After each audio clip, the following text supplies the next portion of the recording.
former National Commissioner of NEC, Professor Yakubu, standing in, and other officials of DIA or engaged by DIA, two of our former directors in succession, quick succession. Former Director of Water Education and Publicity, Oluwale Osaze Uzi, and Nick Gazang.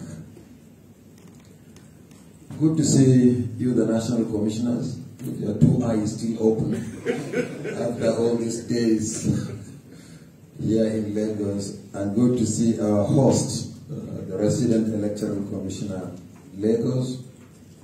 And good to see that we still have other senior officials of the Commission with us. I think the largest number must have left this morning. Distinguished ladies and gentlemen, I cannot resist the sincere feeling I have to join the Resident Electoral Commissioner for Lagos State and the High Chief Festus Okoye in once again welcoming the line editors to this meeting. Not for the first time, the line editors have once again responded to our invitation, and I want to place on record the Commission's appreciation for the continued support of the media to our activities. This is another level of engagement, but as we are aware, there are two other levels. The first one is the quarterly meeting with the media, at which some of you are always present. The second level is the representation of your media organizations on the INEC Press Corps, for which we have accredited over 100 media houses to cover the Commission's activities on a daily basis. And I must say that the INEC Press Corps is one of the most vibrant in Nigeria. And that's perhaps the reason why every media organization wants to be part of INEC. And we have never shut down our doors to any media organization that wishes to be accredited to observe the activities or to report on the activities of the Commission. And I want to assure you that this relationship will continue and will continue to wax stronger.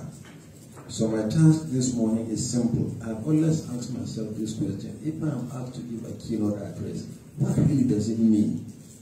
Keynote. Particularly after the High Chief, Festus Okoye, has spoken, and Rotimi Oyekomi has stated the objective of this meeting. So I've just taken the liberty to speak. So please forgive me if at the end of what I'm going to say, you didn't hear keynote. I'm just going to address you. And I believe my task is simple. We have just 84 days to the 2023 general election. I believe you would like to hear from us about our level of preparation so far and the challenges we face, and perhaps most importantly, what role you can play to help the Commission surmount the challenges. We are in the critical phase of the 2023 general election. We are in the middle of the electioneering campaign, and the tempo of which will increase at the date of the election draws nearer. Already there are signs of both positive and negative mobilization for the election. On the positive side, parties and candidates are campaigning nationwide, including places around the country where some of the candidates in particular have not visited for a long time, if at all. This is one of the advantages of the presidential system, where a candidate is required to secure a majority of the votes cast nationwide and at least a quarter of the votes cast in 2/3 of the states of the Federation. That is 24 states and the Federal Capital Territory. It has to be so for such a person to be declared President of Nigeria. And the same thing with governorship candidates, majority of votes in the state and at least a quarter of the votes cast in 2/3 of the local government areas of the state. Under the old parliamentary system, people only contest in their constituencies, and the leader of the majority party becomes the prime minister. But under the presidential system, it requires that level of spread, and therefore the candidate is exposed to different parts of the country. But on the flip side, we have seen a lot of negative mobilization and even violence. As at 9th November this year, barely 2 months into the 5-month campaign period, we tracked 52 incidents involving the use of abusive, inciting language, denial of access to public facilities to opposition parties for their campaigns, the destruction of campaign materials, and even physical attacks resulting in fatalities. This is only up to the 9th of November. And since then, I'm sure some other unsavory things have happened. So this is the negative side of the mobilization we are seeing. For us, it is not a good omen. As I said at an emergency meeting with the security agencies recently, a peaceful campaign heralds a peaceful election. I'm glad that immediately after the meeting, the Inspector General of Police invited the leaders of political parties as agreed at the meeting and addressed them. But we also agreed that beyond appealing to them to be of good behavior, what is paramount is enforcement of the laws against violations. The purveyors of hate speech or incendiary statements or any form of violence must be seen to be apprehended and prosecuted as provided by law. This is the best antidote to bad behavior. In the area of election security, the persistent attacks on our facilities nationwide is a big source of concern. Damage to physical infrastructure, election materials, and the threat to the safety and security of our personnel worry us a lot. In the last 4 months, 5 of our LGA offices were attacked. 2 in Enugu State, Udenu and Igweze North LGAs. The simultaneous attacks carried out same day, apparently using same method in Abeokuta South LGA in Ogun State and Ede South LGA in Osun State. And the latest one is in Izi LGA of Ebonyi State. And they don't appear to be isolated cases. Apparently they are targeted.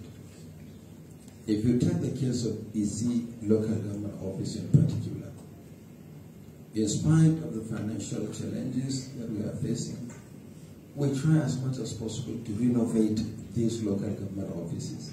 And we have 774 of them nationwide. So the resources available may not even be adequate for us to renovate all of them at a time. But in the case of Izi, we were able to mobilize. We renovated the dilapidated office.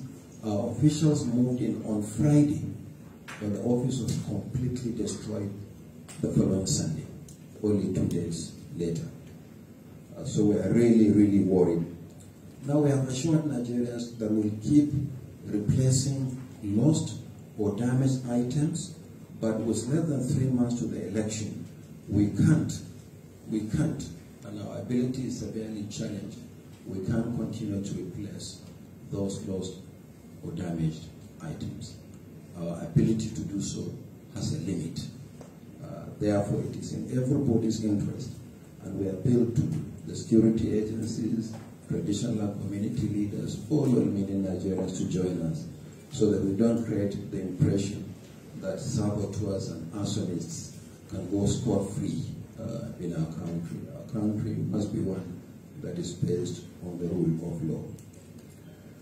I'm aware that our agenda for this meeting provides for an interactive session, which will be an opportunity to discuss wide-ranging issues, which will be preceded by a presentation by our ICT department on the deployment of technology for voter accreditation and result transmission.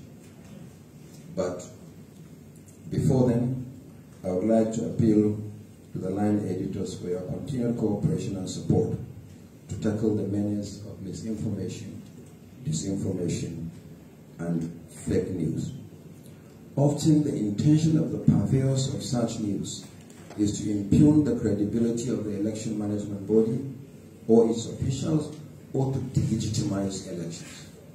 Because there are some people who specialize in doing that. They try and delegitimize processes, delegitimize elections long before the elections are held. The media has a big role to play in countering such mischief. For our part, we will continue to be open and transparent. INEC does not believe in censorship, and we've said consistently that the best antidote to fake news is greater openness and transparency. Is when you have no access to authentic news, that the purveyors of fake news ply their trade, their wares. Already, many of the media organizations you represent are in the forefront of conveying genuine, authentic news and countering fake news. I assure you that we will continue to partner with you in this regard. Yesterday, after our meeting, I read some story that is online that the chairman of EFCC said something while addressing a meeting of resident electoral commissioners in Lagos. He wasn't here. We didn't invite him. But the news is out there and people believe. Or one of the most recent stories that at our meeting with the resident electoral commissioner, they kept asking us, did any court of law order the commission to resume voter registration? We said no court of law actually ordered the commission to do so. But there was a report initially that the court had ordered the commission to resume voters registration. And that was exactly what the court did not do. But we had to issue a statement to say that the court did not order the commission. And then there's another media organization, news organization, that published an update on the earlier misleading news. And I think this has gained traction. But I was surprised that even some of our resident electoral commissioners kept asking, what's the true situation? Did the court order to resume the continuous voter registration? We said no, no court actually ordered the commission to do so. So we'll continue to partner with you in countering this mischievous, disinformation, and fake news. And in us, we'll always find an ally who is interested and willing to provide information. Information is really critical. In my interaction with some of you, you've said something very profound, that some of us, that's referring to you, the editors, write columns and we write very well, but we are only as good as the information available to us. So please be assured that we'll continue to provide you the information so that we'll continue to enjoy reading your comments and opinions. Once again, I thank the line editors for your presence and DAI for its support in facilitating this meeting. I'll be here throughout, and I look forward to a very robust engagement with you. But please, as I've always said, that this kind of meeting is not a media briefing. You are representing various media organizations, but you are above all citizens of Nigeria. So in some of your observations, you may have come across issues that you may have wished that, oh, if I had access to INEC, I will put this across to them.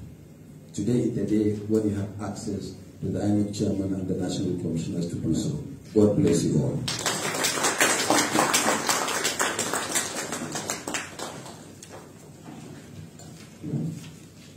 Thank you very much, Honorable